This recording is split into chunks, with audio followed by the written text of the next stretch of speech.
Hola amigos, ¿cómo están? Ya estamos llegando casi al final de este trimestre. Hoy vamos a estudiar juntos la lección número 10 que titula Adorando al Señor. Darte gracias por estar suscrito ya al canal, por estar siempre en contacto a través de las redes sociales conmigo. Gracias porque sé que estos videos también se están emitiendo en campamentos, se están emitiendo en iglesias. Así que la gloria sea para Dios y espero que realmente sea de gran bendición para cada uno de ustedes. Ya saben que podemos estar en el canal de YouTube, si no te has suscrito todavía puedes hacerlo, y también en las redes sociales que están en la descripción. Ya sabes que tenemos un grupo de WhatsApp, tenemos un grupo de Facebook, tenemos la página de Facebook, el canal de YouTube y también el Instagram para poder estar en contacto. Así que ya dicho todo eso, queremos empezar con el comentario de la lección de esta semana y aquí vamos.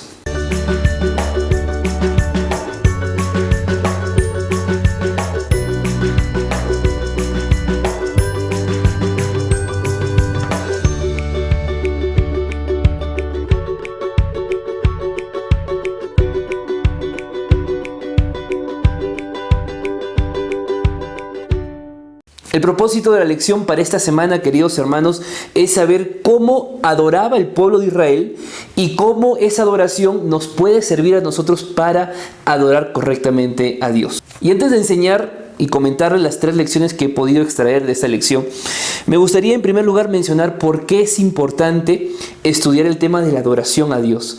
El tema de la adoración siempre existió, la adoración al Señor siempre estuvo presente. Mira, en primer lugar, adorar es un verbo, y si es un verbo, significa que es una acción. Es decir, nadie adora de palabras, nadie adora en su mente. La adoración es una expresión, la adoración es una acción que tenemos que realizar. Y la adoración, adorar, es un verbo que necesita de un objeto para adorar. En este caso, nuestro objeto directo, hablándolo gramaticalmente, es Dios. Por eso, el cristiano tiene que aprender a adorar a Dios. ¿Por qué Lucifer cayó del cielo? Porque quería ser adorado. Cuando Dios crea en este mundo, Él separa un día, que es el 7º día. ¿Para qué lo separa? Para ser adorado. La primera muerte registrada en la Biblia, que es la muerte de Abel a manos de Caín, ¿en qué contexto se dio? En un contexto de adoración. La prueba de Abraham, la prueba más grande que tuvo Abraham, de sacrificar a su hijo, ¿qué era eso? Era adoración. Cuando vamos más adelante y analizamos a Elías y los profetas de Baal, ¿qué se estaba luchando en aquel día? La adoración al Dios verdadero. La prueba de los amigos de Daniel en Babilonia, ¿te acuerdas? ¿Qué era eso? Era adoración. Y cuando uno ve en la Biblia y llegamos a Apocalipsis, vamos a ver que la gran prueba para los cristianos de este tiempo es la adoración a Dios. Por eso Apocalipsis 14:6 dice: y adorad a aquel que hizo el cielo y la tierra. O tú tomas la decisión de: y si alguno adore a la bestia y a su imagen y reciba la marca. ¿Te das cuenta? Toda nuestra historia de este mundo está en el contexto de adoración. Es más, cuando uno lee lo que dice Isaías 66, versículo 23, dice así: y de mes en mes, y de día de reposo en día de reposo, vendrán ¿a qué? A adorarme, dice el Señor. ¿Te das cuenta que la adoración es un tema que empezó en el cielo y va a continuar por la eternidad? Entonces, ya tomando estos ejemplos, ¿tú crees que es importante saber cómo adorar a Dios? Yo creo que es bastante importante. Y antes de mencionar las 3 enseñanzas, porque aún no las he dicho, yo quiero solamente tomar el ejemplo de Caín y Abel. Dios pide un sacrificio, ¿verdad? Abel trajo lo mejor, sí. Caín trajo lo mejor, también. La diferencia fue que Abel trajo lo mejor que Dios pidió y Abel trajo lo mejor que él quería traer. ¿Y el resultado cuál fue? Dios se agradó del sacrificio ¿de quién? ¿De Caín o de Abel? Fue de Abel. ¿Y sabes por qué? Porque Abel decidió adorar como Dios pedía ser adorado. Hermanos, la adoración que la lección de esta semana nos enseña y que la Biblia en conjunto tiene, nos muestra que Dios define cómo ser adorado. Tú puedes darle lo mejor a Dios, Pero si la adoración que tú le estás dando a Dios, por más sincera y más buena que pueda ser, no es la que el Señor te está pidiendo, simplemente no tiene validez. Entonces, vamos a ir a las 3 enseñanzas de la lección de esta semana. Número 1, la adoración a través de la música.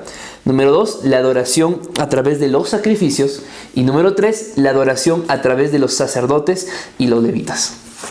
El pueblo de Israel siempre estaba acostumbrado a dedicar cosas a Dios. En este caso, la lección de esta semana nos habla de la dedicación que hace Israel al muro de Jerusalén. Pero hay un elemento esencial que tiene esta dedicación. Y el elemento importante que menciona la lección de esta semana es la música. No vamos a hablar todo lo que pasó en ese momento, pero yo me quiero quedar, yo me quedo con la imagen de los 2 coros. ¿Ya leíste esa parte? Los 2 coros. Un coro dirigido por Esdras y otro coro dirigido por Nehemías. Cada uno cantando, avanzando por un lado. Es increíble ver cómo había una coordinación para que el pueblo de Israel pueda cantar. No solamente eso, la Biblia también nos menciona que había grupos de música. Habían personas que estaban con algunos instrumentos, otros que tocaban otros instrumentos, pero todos estaban bien coordinados. ¿Sabes qué me llama la atención del tema de la música como muestra de adoración a Dios? Mira lo que dice la Biblia en el libro de Primera de Crónicas, capítulo 25. Vamos a leer allí, ¿está bien? Primera de Crónicas, capítulo 25, versículos 6 al 8. Todos ellos estaban bajo la dirección de su padre en la música, en la casa de Jehová, con címbalos, salterios y arpas, para el ministerio del templo de Dios. Asaf, Jedutún y Emán estaban por disposición del rey. Su número, contando a sus hermanos, instruidos en el canto para Jehová, todos ellos aptos, eran de 288. Y el último versículo dice así, versículo 8. Y echaron suertes para repartir los turnos de servicio, tanto el pequeño como el grande, lo mismo el maestro como el discípulo. Yo me quedo con esta última parte, que dice que echaron suertes para poder ver la coordinación de servicio en la iglesia. ¿Sabes qué? Muchas veces en nuestras iglesias no hay coordinación en el canto. No hay un rol de los que cantan. No hay una preparación por parte de los directores de cantos. No hay una preparación incluso por parte de quienes van a dar una alabanza a Dios. ¿Cómo Dios puede ser adorado de esa forma? Si yo soy director de cantos, ¿acaso no sería mejor si voy al frente de la iglesia ya con una lista de cantos? ¿No sería mejor si ya pido con anticipación los cantos al predicador de ese día para poder aprenderlos si es que no lo sé y cantarlo correctamente ante la iglesia? Porque había un elemento importante que Israel tenía cuando adoraba a Dios, y es que la música que ellos daban era una música por excelencia. Ellos no hacían cualquier cosa. No eran desorganizados al cantar, hermanos. Ellos cantaban de una forma organizada. Y nosotros tenemos que aprender que a Dios se le adora con la música, pero con la música correcta, con la música organizada, con el orden de la música. Y nos vamos a dar cuenta también que aparte de que había un orden en la alabanza, había un elemento importante, y es que pocas veces en la Biblia tú vas a encontrar cantos hechos por algunas personas. La mayoría de los cánticos que están en la Biblia son cánticos expresados por una multitud. ¿Te das cuenta? Por ejemplo, el cántico de María y Moisés, cuando salieron de Egipto. Cantaron ellos dos, cantó el pueblo. El cántico que cantó Israel luego de derrotar a Moab. El cántico de los 144,000. ¿Acaso era uno el que cantaba? No, era una multitud la que cantaba. Yo no quiero decir con esto que no debería haber música de solistas, pero la mayoría de música que debería cantarse dentro de la iglesia es una música hecha por todos. Y esto no lo digo yo, lo está diciendo la Biblia. Y esto refuerza el espíritu de profecía. Mira lo que dice aquí en Testimonios para la Iglesia, tomo 7, página 114. Los cantos no serán presentados por unos pocos solamente, Se debe animar a todos los presentes a unirse en el servicio de cantos. Muy pocas veces convendrá que los cantos sean ofrecidos por tan pocas personas. ¿Te das cuenta? Entonces, es importante que la iglesia cante, pero yo suplico, si hay alguien que me está viendo y es director de cánticos, es director de música en la iglesia o es un cantante solista de dúo, trío, cuarteto, conjunto, por favor, prepárate bien para cantar a Dios. No le estás cantando a un ser humano, le estás cantando a un rey, le estás cantando al dueño del universo. ¿No merece lo mejor de ti al cantar? Claro que sí. Y los cánticos que expresaba el pueblo eran cánticos por reconocer que Dios estaba con ellos. A mí me da mucha pena cuando en la iglesia veo hermanos que no cantan, de verdad. Y no los juzgo, en realidad, no los juzgo. Pero hay algunos que no tararean, no cantan, miran la pantalla, miran el himnario con una cara dura, un rostro, de pocos amigos, si se podría decir así. No quiero ofender a nadie. Pero, hermanos, el cristiano que comprende la experiencia de la salvación, que ha reconocido a Dios como su Señor, naturalmente va a querer alabar a Dios, de verdad. Pablo y Silas en la cárcel, ¿te acuerdas qué hacían a medianoche? Cantaban. ¿Por qué? Porque más allá del momento que ellos estaban viviendo, que era estar presos e injustamente y habiendo sido golpeados, ellos no les importaba nada, porque sabían que Dios estaba de su lado. Y cuando ellos sintieron y tenían la convicción que Dios estaba con ellos, ¿qué hacían? Cantaban himnos a Dios. ¿Te das cuenta? Qué importante es la música en la iglesia y principalmente en nuestra vida. Yo te pregunto en este momento, ¿tienes alguna razón para alabar a Dios? Claro que sí, y yo creo que no tienes una, tienes 10,000 razones para adorar a Dios. Entonces canta a Dios, muéstrale tu alegría, así como el pueblo hizo luego de reconocer quién era Él. ¿Está bien? No vamos a abordar más el tema de la música, porque uno, por el tiempo, y dos, porque no es el propósito principal, pero sí quiero volver a dejar claro, por favor, que se cante correctamente en las iglesias, que haya preparación y que haya el deseo de humildad, de humillarse ante Dios cada vez que cantamos. Para entender esta segunda parte vamos a ir al libro de Nehemías, capítulo 12, versículo 43. Dice así: aquel día se ofrecieron numerosos sacrificios y se regocijaron porque Dios los había recreado con grande contentamiento. También se alegraron las mujeres y los niños, y el alborozo de Jerusalén se oía desde lejos. Todo esto es una secuencia del pueblo. Porque recordamos, hace 2-3 lecciones, si no me equivoco, hemos visto que el pueblo lee la Biblia o lee la ley, ¿no? Y comienza ese arrepentimiento en el mes de Tisri. Bueno, ahora vemos al pueblo que continúa con ese espíritu fervoroso de servir a Dios correctamente. Vemos ahora un pueblo que canta de agradecimiento a Dios, y parte de esa alabanza, de ese gozo que Israel tuvo en ese día a Dios, trajeron una muestra física de adoración. ¿Cuál fue eso? Los sacrificios. Pero llama la atención lo que dice el versículo, ¿no? Dice, se ofrecieron numerosos sacrificios. Esta costumbre de los sacrificios no era nuevo. En realidad siempre ellos traían sacrificios, pero la expresión numerosos sacrificios era debido al momento que Israel estaba pasando. No era la primera vez. Vamos a encontrar en otros pasajes de la Biblia, como en Samuel, el rey David, el rey Salomón ofrecían también numerosos sacrificios cuando sentían gozo en su corazón. Pero la pregunta es, ¿por qué tantos sacrificios? ¿Por qué Israel traía tantos sacrificios o trajo tantos sacrificios ese día que se estaba dedicando los muros de Jerusalén? Pues los sacrificios, tú debes recordar que tenían un propósito principal en la vida de los israelitas. ¿Recuerdas tú? Por ejemplo, lo que dice el libro de Juan, capítulo 1, versículo 29. Vamos a ir allí. Juan, capítulo 1, versículo 29. Dice así: al día siguiente vio Juan a Jesús que venía a él y dijo: este es el Cordero de Dios que quita el pecado del mundo. ¿Por qué Israel traía los sacrificios?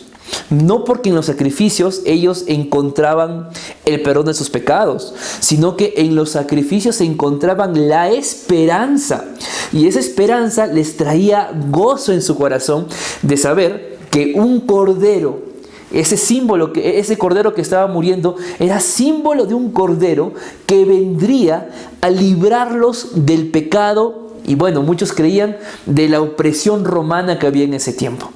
Por eso que cuando Juan ve a Jesús, Juan le dice: he aquí el Cordero del mundo. Ya estaba presente aquel Cordero que daría la vida por la libertad, por liberarlos de la esclavitud que había del pecado. Por eso, mira aquí algo interesante, lo que dice 1 Corintios, capítulo 5, versículo 7. Vamos a ir allí. 1 Corintios, capítulo 5, versículo 7. Limpiaos pues de la vieja levadura, para que seáis nueva masa, como sois, sin levadura, porque nuestra Pascua, que es Cristo, ya fue sacrificada por nosotros. Mira, esta imagen que presenta Pablo, presenta la imagen de la levadura y de la Pascua. ¿Tú recuerdas que el día que Israel fue liberado de los egipcios, era el día de la Pascua? Y en ese día, todas las casas colocaron sangre de cordero en las partes de arriba de las puertas. ¿Por qué?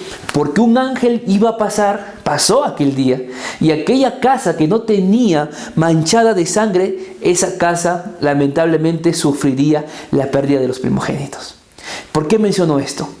Porque Israel sabía que aquel día de liberación que tuvo en Egipto era el recordatorio para darles gozo y alegría en sus corazones en los momentos de la dedicación del templo. Pero de la misma forma como un ángel pasó aquel día en Egipto, un ángel pasará, querido amigo, el día que Cristo esté pronto a venir. Y solamente estarán con Cristo y serán salvos aquellos que sean nueva levadura y ya no vieja levadura. Es decir, aquellos que hayan transformado su corazón y su mente a como Cristo nos enseñó y nos dejó escrito en su palabra. ¿Está bien? Entonces, los sacrificios tenían una parte importante para el pueblo, porque los sacrificios mostraban a un Cristo, un Salvador que vendría para liberarlos del pecado. Ahora, los israelitas nunca conocieron a Cristo, ese grupo, ¿verdad? Ellos no existieron cuando Cristo vino y mucho menos cuando Cristo murió. Pero tú y yo tenemos el privilegio de conocer la historia de la muerte de Cristo. Conocer la historia de ese Cristo que dejó el cielo, que dejó su trono, que dejó su comodidad para venir a un mundo pecador como este, mancharse de la sangre que nosotros merecíamos tener para darnos la vida que Él se merecía. Yo te pregunto, ¿acaso eso, el sacrificio de Jesús, no es un motivo para que tú lo adores como Él pide ser adorado? ¿Te das cuenta del sacrificio que Cristo hizo en favor de nosotros? No fue un sacrificio cualquiera. La muerte de Cristo no fue algo que quedó en la historia, no, es algo que hasta el día de hoy nos mantiene vivos y con la esperanza de que Él va a volver por segunda vez. Por eso, hermanos, amigos queridos, nosotros debemos encontrar una y mil razones que nos lleven a una vida de gratitud a Dios. Tu corazón debe estar cada día agradecido a Dios, y la obediencia a Él va a ser un resultado del amor y del gozo que tú sientas por Cristo. ¿Está bien? Entonces, había adoración en la música, adoración en los sacrificios, y la tercera parte de esta lección veremos la adoración a través de los levitas y los sacerdotes. Los sacerdotes y los levitas cumplían un rol importante en el servicio del templo. Ellos estaban encargados del servicio de la expiación, y también muchos de los levitas estaban encargados de la música en el templo. Vemos acá una parte importante. Vamos a ver lo que dice la Biblia en Nehemías capítulo 10, versículo 32. Nos impusimos además la obligación de contribuir cada año con la tercera parte de un ciclo para la obra de la casa de nuestro Dios. Interesante. Esto lo hemos estudiado hace unas semanas atrás. ¿Qué fue lo que prometió Israel? ¿Te acuerdas? Israel prometió traer los diezmos y las ofrendas al templo.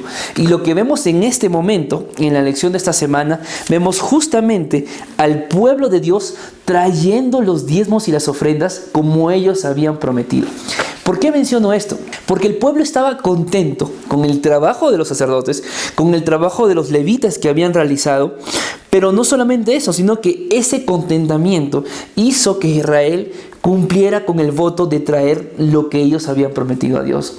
Mira, tú sabes, la iglesia adventista del séptimo día, nosotros sostenemos la obra a nivel mundial gracias a tus ofrendas y a tus diezmos. Mira, yo quiero que podamos entender bien esta parte, porque traer a Dios los diezmos no es un sinónimo de gratitud. Tú no le traes a Dios los diezmos porque estás agradecido con Él. Los diezmos es una obediencia, es un mandato que está escrito en su palabra. Lo que es gratitud son las ofrendas. Tú puedes ser muy agradecido a Dios y tu gratitud puede ser incluso más alto que tu obediencia. ¿Por qué menciono esto? Porque tenemos que aprender, queridos hermanos, y entender que sin diezmos y sin ofrendas no existiría una iglesia mundial como es la iglesia adventista. Quizá tú has podido ver algunas cosas dentro de la iglesia, mal uso que se ha podido dar, pero recuerda que nuestra tarea como cristianos e hijos de Dios es obedecer lo que su palabra enseña. ¿Me dejo entender? Gracias a los diezmos que ustedes dan, nosotros podemos ser sostenidos para predicar la iglesia a nivel mundial. Y eso no es algo oscuro, es algo que está en la Biblia. Tú lee Deuteronomio, lee el libro Números y vas a encontrar el mandato del sostenimiento de los obreros, en este caso de los levitas que ministraban en el santuario terrenal. Tenemos que ser un pueblo de Dios agradecido con Dios y obediente a Él. Es la única forma como nosotros podemos alcanzar de una forma organizada en aquellos lugares que aún no hay presencia adventista. ¿Está bien? Queridos hermanos, recuerda, la adoración es un tema relevante en la historia de la Biblia. Va desde el cielo y termina ¿dónde? En la eternidad, o sea, no tiene fin. Recuerda también que la forma correcta para adorar a Dios lo define Él. Tú no defines cómo adorar a Dios, ¿está bien?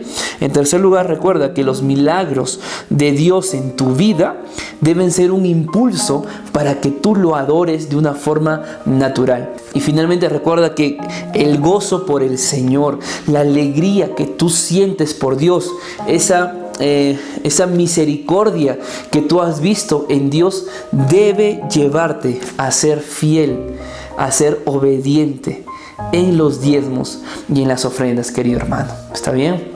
Por eso, recuerda que adorar implica darle a Dios el reconocimiento que se merece. Adorar a Dios implica reconocerlo por lo que Él es, por lo que hizo y por lo que hará en un futuro no muy lejano. Recuerda que adorar significa hacer la voluntad de Dios. Adorar significa servirle motivado no por el miedo, sino servirle motivado por una relación de amor que tú puedas tener con Él. Recuerda, somos llamados a adorar al Señor. A adorar al Señor con la música correctamente, con los sacrificios, recordando la muerte de Cristo y lo que nosotros podemos hacer por Él. Y también adorarlo a través de los diezmos y las ofrendas. Que Dios te bendiga.